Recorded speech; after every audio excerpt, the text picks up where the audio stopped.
In this make or break year for Mike Norvell and Florida State, are they going to be looking up at Bill Belichick in North Carolina? What's up, kinfolk? It's RJ Young. I am not on a step mill. If this is your first time watching the #1 college football show, welcome. Thank you for joining us here. We talk college football 24/7, 365 days a year. And if you like what you're watching, hit that subscribe button, ring the bell, and leave a comment below. Let me know, do you think Mike Norvell is going to outperform Bill Belichick in Belichick's year one at UNC? Couple of things that just jump out to me. A, UNC paid Bill Belichick $10 million to come to North Carolina. B, they now got rules against the Board of Regents going to make deals to go get the head coach for your football team at UNC because of the way this went down. I find that funny. C, Michael Lombardi is out here talking about, we think we're the 33rd team. Talking about 33rd NFL team. No, sir. No, sir. That's Georgia. If you take a look at the Philadelphia Eagles, they basically went to the 33rd team in Athens, and that's who they went to go get, all right? It's just a bunch of hitters from Georgia. Nolan Smith, Jordan Davis, Jalen Carter, Nakobe Dean. Them dudes is different over there. So I don't want to hear nothing else about UNC being the 33rd NFL team because y'all got a bunch of NFL dudes in your front office. I'm not doing that. I'm not doing that. Kirby Smart got to be looking at Bill Belichick going, I really wish you would schedule us. I wish you would put us on your schedule. We need the bye game. Yeah, we can replace Tennessee Tech, Tennessee Chattanooga with you. And you can see what it really is to go up and get some of that 33rd football team. You know who else is looking at this? Ohio State. Yo, dog, we had 15 dudes invited to the NFL Combine just this year. We ran through the college football playoff like it was not our first time, okay? We are the defending national champions. We got a unanimous All-American at safety, all right? We got hitters. We got the best wide receiver in the country in Jeremiah Smith. You know who else is looking at Bill Belichick and UNC and Michael Lombardi talking about we the 33rd team? The University of Alabama. It wasn't that long ago that Nick Saban was the head coach. And Bill Belichick himself said Nick Saban is the best football coach he has ever known. That's the best NFL coach in history, saying that about the best college football coach in history because it's a factory over there when Nick Saban was the head coach. From 2007 to 2023, my God, we may never see another run like that ever again. And yes, Alabama goes 9-4. They lose to a bad Oklahoma team. They lose to an okay Michigan team. They lose to Vanderbilt as the #1 seed. They still beat the SEC champion Georgia Bulldogs.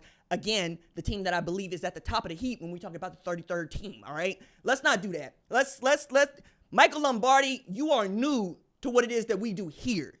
In college football is a different sport. I get it. The NFL is king. Ain't nobody challenging that. Ain't nobody saying that. But now you in my projects, okay?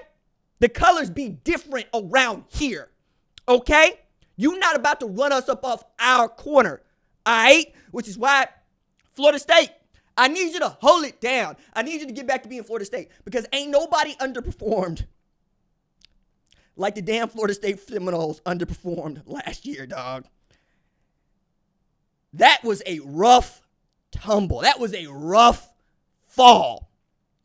And the only reason that I'm entertaining this is because Florida State got a damn hard schedule. They open up against Bama. Yeah, that's a loss. I don't give a damn if Thomas Castellano is your quarterback, Gus Malzahn, your offensive coordinator, Tony White is your defensive coordinator. They got more over there than you got. And I think Ryan Grubb is probably going to groom Ty Simpson, or it could be Austin Mack, or it could be Keelan Russell. It doesn't really matter because they got better players than you. They got better Jimmys and Joes right at this moment. And then they got to face Miami, who's going to have Carson Beck at quarterback, and they're pretty damn good as well. You got Pitt, who shocked everybody getting off to 7-0 and then basically refusing to win another damn football game, trying to make me look bad. Then they got Clemson a little bit later on. They finished with Florida, and North Carolina State's always kind of iffy. That's not the hardest schedule in the world, but there's at least 3 losses on it for Florida State. Meanwhile, this schedule that Bill Belichick found himself with is Charmin extra soft, my guys. They open against Texas Christian, and that might be The second toughest team that they face all year. Think about it. They got Texas Christian, Charlotte, Richmond. Maybe Richmond puts money in the bag. Maybe. Central Florida, Clemson, Cal, Virginia, Syracuse, Stanford, Wake Forest, Duke, North Carolina State. It is not out of the realm of possibility that we could be talking about North Carolina winning 8-9 games 2025. I give them a better chance to win 9 games in 2025 than I do Florida State. But Florida State got its back against the wall, and by Florida State, I mean Mike Norvell, who didn't get fired because it would have cost, a whole lot of money to get him off of there. But wasn't nobody having no fun in Tallahassee last year. It was as bad as you think it could be. The one thing they got going for them is that Mike Norvell is in the Sam Pittman seat, which is to say he is willing to hire the guy that they know will replace him if he messes this up in Gus Malzahn, right? Be his offensive coordinator. He also has Thomas Castellano, who is a running quarterback, and Gus Malzahn's offenses work best when he's got a running quarterback because they like to run the football with the quarterback and the tailbacks. When it works, it works. KJ Jefferson could look great until he doesn't, until you start throwing the football to the other team. You also lost some guys that I think are still pretty good. Marvin Jones to Oklahoma, Patrick Payton to LSU, DJ Uiagalelei, man, just kind of disappeared, went up in smoke all at once. And yet, and still, I've never thought more of a guy that needs the UFL in DJ Uiagalelei than I have right now.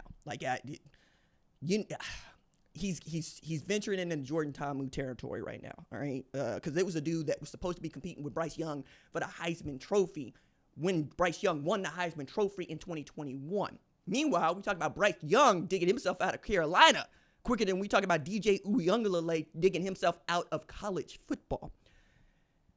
I still get stuck on this 33rd team, though, but the ACC just feels like a wide open case for everybody except Clemson. Clemson knows how to operate in that conference and to achieve something great in that conference. They won national championships out of that conference. Southern Methodist got into the deep water against Penn State, couldn't do much, right? Clemson at least could score, right, on Texas. And Texas ends up playing Ohio State in the college football playoff semifinal. I'm also looking at SMU being able to show up from a group of 5 conference and run through the ACC. Went undefeated in the regular season. Their next loss in the ACC will be their first loss in the ACC aside from the championship game. It's pretty damn good if you're Rhett Lashlee. They didn't lose a lot either to the transfer portal, which means that they're very good at making sure people get paid and are very happy to stay playing football at Southern Methodist. I'm also looking up and down this thing. Miami was right there until they weren't. They got bounced out by Syracuse. And Syracuse is not a bad football team. Syracuse is a good football team. Let me make that clear. Syracuse could be one of these teams that is absolutely chomping at the bit, the way that Bill Belichick's UNC is chomping at the bit. But I got to believe that if you got Bill Belichick on your schedule this year, you want to smoke. You want to smoke in the worst way. Don't nobody want to get that man in his 6 Super Bowl rings more than anybody else in the ACC right now. Except maybe Georgia, who would like to, once again, show everybody, did you look at who won the Super Bowl this year? Did you look at how they won the Super Bowl this year? They won it with this dude, Saquon Barkley, who was a unanimous All-American at Penn State, who had, do y'all realize Saquon Barkley had average 1,990 yards from scrimmage back-to-back years at Penn State, and then had 2,000 yards plus from scrimmage at Philly in his first year, and had 2,000 yards plus from scrimmage in New York in his first year. So they got that. They got this dude, Jalen Hurts, who refused to put the ball on the floor and led to a win going away against Kansas City. But they had a defense that was ridiculous. Cooper DeJean. I was trying to tell people about Cooper DeJean 3 years ago. And then it took him picking it off and running it back on his birthday in the Super Bowl for y'all to be able to understand. Them dudes to be coming out in small towns where they only got one guy, but that one guy elevates. Yeah, you want that dude. So I'm looking at this and I'm going, Michael Lombardi has never heard of Georgia football. Cool. He's about to. But Florida State, you need to make sure he knows about you too. And the only way that you're going to see North Carolina is if both of y'all make it to the playoff or both of y'all make it to the ACC championship game. Either way, Florida State, come correct.